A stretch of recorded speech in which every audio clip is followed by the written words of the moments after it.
Hello,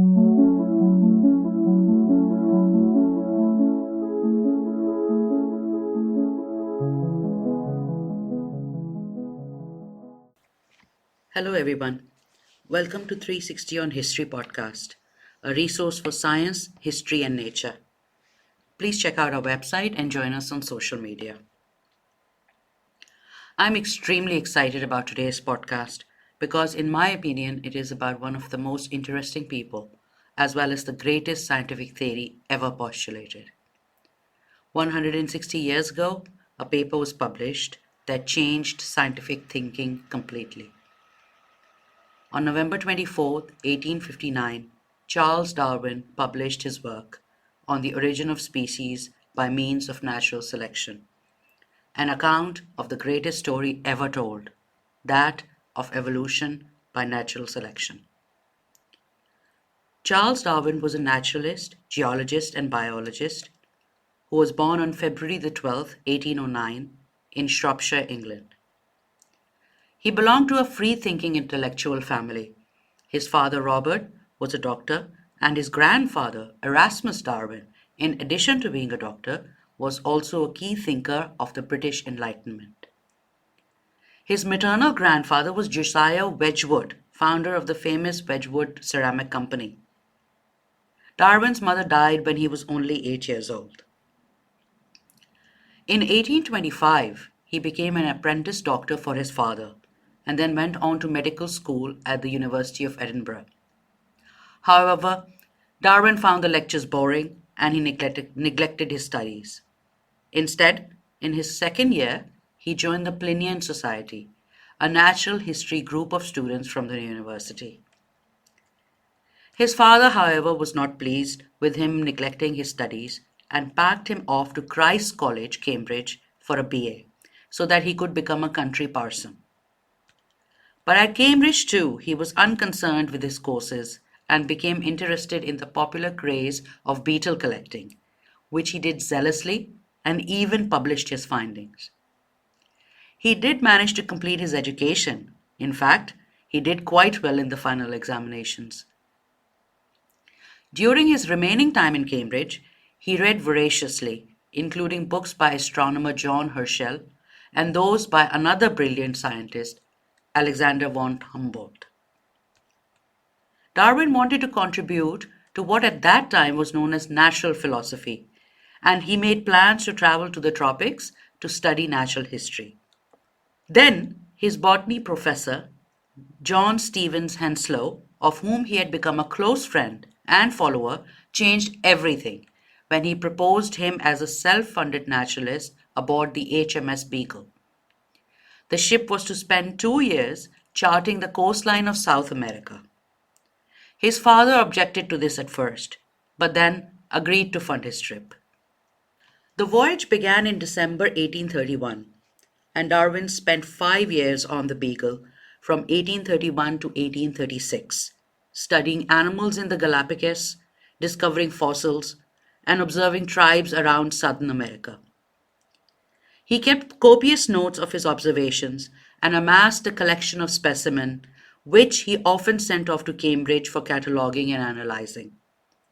He observed seashells in high volcanic rock cliffs in Cape Verde and discovered fossilized bones of huge extinct mammals buried next to seashells in Patagonia. On board the Beagle were three natives of Terra del Fuego, which lies between Chile and Argentina. These three people had been captured during the first Beagle voyage and had been educated in England as missionaries. They were now being sent back to convert and quote unquote civilize their tribe. Darwin found them friendly enough, but when they reached Terra del Fuego, he found the other Fuegans living as what he called degraded savages, completely different from those on the Beagle. And then one of the Fuegans on board the ship, who had been given the name Jeremy Button, went back to his old way of life, found a wife, and had no desire to return to England. The observations of fossils, geology, and local tribes was making Darwin more and more convinced that humans were interlinked with a shared origin and could all become civilized. that, contrary to accepted opinion, one group was not better than others. But he also went further and now saw that there was no unbridgeable gap between humans and animals. In 1835, he experienced an earthquake in Chile, noting that the land had been raised, adding to his knowledge of geological events that had shaped the earth. Darwin is most popular for his observations in the Galapagos Islands, where, by the way, he only spent 5 weeks. But this is where he observed the differences in finches and tortoises, which he used as part of the basis for his theory. However, he failed to collect tortoise shells as evidence of the differences in islands from where they came, although he did eat tortoise as food. With his ideas developing, Darwin returned home in October 1836. He was already a celebrity among scientific circles because his former tutor and friend, Henslow, had given some naturalists his geology paper. With his father's funding, he was able to become what at that time was known as a gentleman scientist and went around trying to find experts to catalog and describe his collections. He was then influenced by Malthus's essay on population, and just 6 months after his return to England, he was already writing about species changing into others and sketched that famous branching evolutionary tree over which he wrote, I think. Please check it out in our show notes. He saw similarities between farmers picking the best stock in selective breeding and nature doing the same. All of this led him to develop his theory of evolution via natural selection, but he spent years researching and writing various other scientific papers, especially on the beagle collections. He also spent 8 years studying barnacles. So, for almost 15 years, his evolution by natural selection stayed in the background as what he called his prime hobby. But his work helped him to refine his theory as he became more and more convinced of its scientific merit. He was an extremely cautious man and had a fear of ridicule and rejection, which led him to keep his ideas hidden because he wanted to gather as much evidence as he could and refine them as much as possible. He only shared them with botanist Joseph Dalton Hooker in 1844, saying that it was like confessing to a murder. But by July of 1844, he had elaborated his ideas into an essay and had frequently shared them with his other friend, geologist Charles Lyell. Charles Darwin had begun to develop his theory in 1837, and it would take him over 20 years before he would eventually publish it, after Lyell told him of another naturalist, Alfred Russel Wallace, who had drawn similar conclusions. A little bit of digression here. Alfred Russel Wallace is not as famous as Darwin, but it must be emphasized that he reached the same conclusion through his work as a specimen collector in Indonesia and Borneo. In my opinion, he deserves equal credit. Okay, back to Darwin. Once Russell's idea had reached Darwin and Lyell, they concluded that it was almost exactly that of Darwin's. Therefore, initially, the theory of evolution by natural selection was introduced in a letter read at a meeting of the Linnean Society as a joint publication with Alfred Russel Wallace in 1858. Remarkably, not much interest was generated. Then on November 24, 1859, Darwin published a detailed explanation of his theory in his best-known work on the origin of species by means of natural selection. Unexpectedly, it was extremely popular, and the entire stock was oversubscribed when it went to booksellers on November 22, 1859. It did not arouse as much controversy as was expected. In fact, there was a lot of international interest for it, because the concept of evolution had been around for a while and had been debated and discussed from time to time since the classical Greeks. The Age of Enlightenment and Britain's maritime successes had led to new biological discoveries, and various evolutionary ideas were constantly being proposed. So, there was a gradual growing acceptance for it amongst the general public and scientists. But this was still a time when the scientific community was closely tied to the church, and there were debates on Darwin's theory. Because even though he had refrained from discussing human origins, only hinting at it, there was much discussion on what this could mean for creation. The idea of human origins and their shared ancestry with other primates he put forth in Descent of Man, which he published in 1871. So in 1860, Bishop Samuel Wilberforce, known as Soapy Sam, and Thomas Henry Huxley, known as Darwin's Bulldog, for his vociferous defense and promotion of the theory of evolution, took part in a famous debate where Soapy Sam implied that humans had descended from monkeys by inquiring of Huxley whether he would consider himself to be descended from monkeys from his grandfather's or his grandmother's side. To which Huxley retorted that he would rather be descended from an ape than a man who misused his gifts. Which brings us to the idea of evolution itself, as it was expounded in On the Origin of Species by Means of Natural Selection.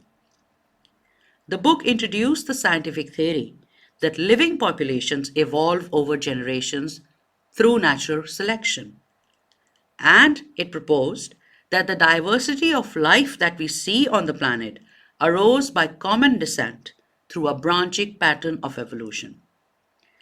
What this means is that evolution occurs when natural selection, which includes sexual selection, results in certain characteristics becoming either more common or rare in a given population. The way Darwin explained this simple but powerful concept is that those individuals which are best adapted to their environments are more likely to survive and reproduce. If there is variation between them and that variation is heritable, this will result in a selection of individuals with the most advantageous variations.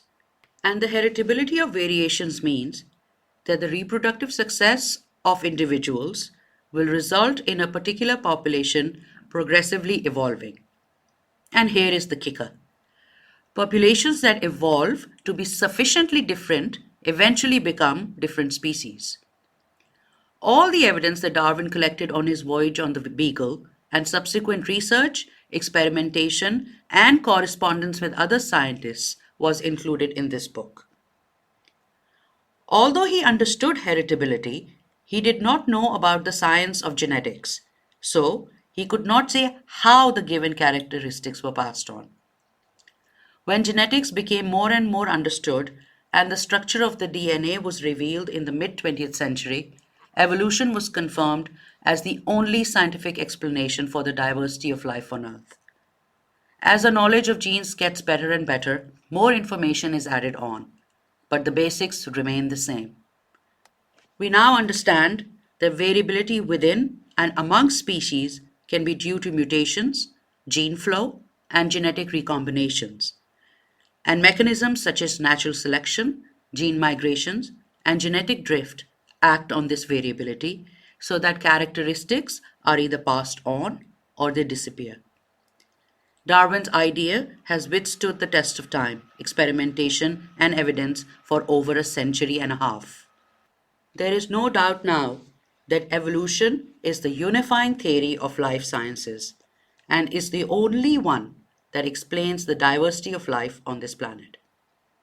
One thing is clear though. Darwin did not say that we are descended from monkeys, as Soapy Sam had implied. This idea has persisted over the years and is frequently bandied about by those who do not understand evolution.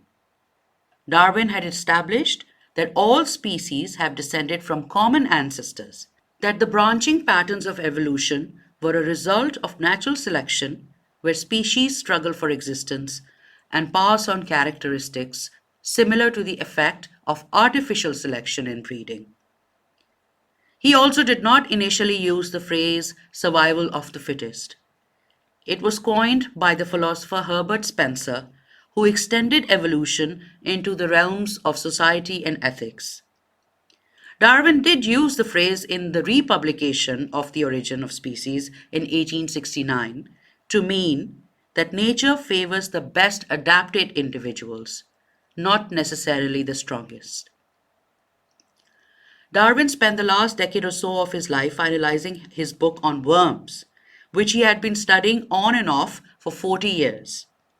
In his personal life, he had married his cousin Emma and had 10 children, two of whom had died in infancy.